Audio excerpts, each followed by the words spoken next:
Wayahudi wote wamekuchoka, ni kauli ya rais wa Marekani wiki hii akimwambia waziri mkuu wa Israel Benjamin Netanyahu. Rais wa Marekani Donald Trump katika kushinikiza namna ambavyo waziri mkuu Benjamin Netanyahu anaendelea na mashambulizi katika maeneo mbalimbali Mashariki ya Kati, ikiwa ni pamoja na Lebanon, lakini pia ukanda wa Gaza, amemweleza waziri mkuu huyo kwa njia ya simu kwamba kwa kipindi hiki ni kama vile Wayahudi wanaendelea kumchoka kutokana na namna ambavyo anaagiza majeshi ya IDF kuendelea kufanya mashambulizi na kuua watu wasiokuwa na hatia. Television ya CNN ya nchini Marekani imefichua malumbano makali ya simu baina ya rais wa Marekani na waziri mkuu wa Israel, ambapo Donald Trump amemkemea Benjamin Netanyahu akimwambia Wayahudi wote wamekuchoka, huku Marekani ikizidisha mashinikizo kwa ajili ya kufikia makubaliano kuhusu ukanda wa Gaza.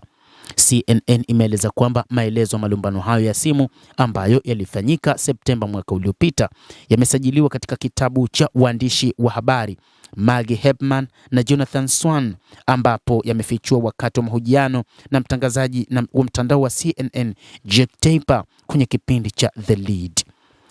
Kwa mujibu wa maelezo ya waandishi hao wa habari, Trump alikuwa akifanya jitihada za kufikia makubaliano kuhusu ukanda wa Gaza, lakini pia imeelezwa hata katika siku za hivi karibuni rais wa Marekani Donald Trump amekuwa akimkemea vikali waziri mkuu huyo Benjamin Netanyahu. Na kwa mujibu wa wachambuzi wa mambo, nasema kwamba namna rais huyo wa Marekani anavyokuwa anamkalipia waziri mkuu Benjamin Netanyahu, huenda uhusiano wake na waziri mkuu huyo ukayumba kwa namna moja ama nyingine. Waziri mkuu Benjamin Netanyahu ni miongoni mwa watu ambao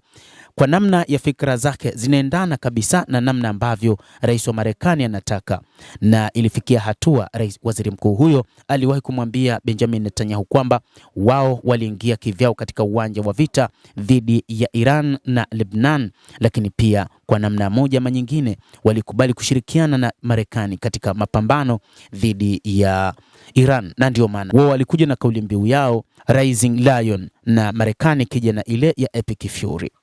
Trump alimwambia Netanyahu, nimechoshwa na matendo yako, nimefanya kila kitu kukulinda na bora uendelee na jambo hili la kuchukiza, kila mtu amekuchoka. Hata hivyo, baadhi ya operesheni zinazofanywa na Marekani wanazifanya wao pekee, na hata wakati mwingine Israel ilikuwa ikifanya baadhi ya operesheni ikijitegemea yenyewe. Katika namna ambayo Israel inaiona Iran ni kwamba inaogopa siku moja Iran ikiwa na makombora ya nyuklia huenda ikafanya maangamizi makubwa ndani ya Israel, jambo ambalo rais wa Marekani Donald Trump anatazama kwamba hakuna namna Iran inaweza ikawa na makombora ya nyuklia, kwani makubaliano ya sasa yanaitaka Iran kutokuwa na silaha za nyuklia. Hata hivyo, katika mazungumzo yake na waziri mkuu Benjamin Netanyahu ambayo baadaye yaligeuka kuwa ugomvi, rais wa Marekani alisema kwamba Wayahudi wote wamekuchoka, hata Wayahudi walio kwenye mazungumzo haya wamekuchoka, akimaanisha washauri wake Jared Kushner na Steve Witkoff.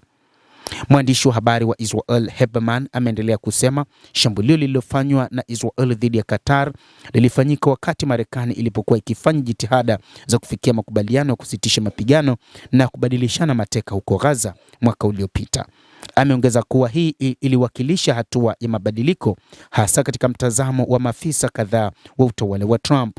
Mwezi Septemba mwaka uliopita, Israel ilifanya shambulizi dhidi ya mji mkuu wa Qatar, Doha, ikilenga ujumbe wa harakati za mapambano ya Kiislamu ya Palestina Hamas, ambao ulikuwa ukijadili pendekezo la Marekani la kusitisha mapigano na kubadilishana mateka katika ukanda wa Gaza.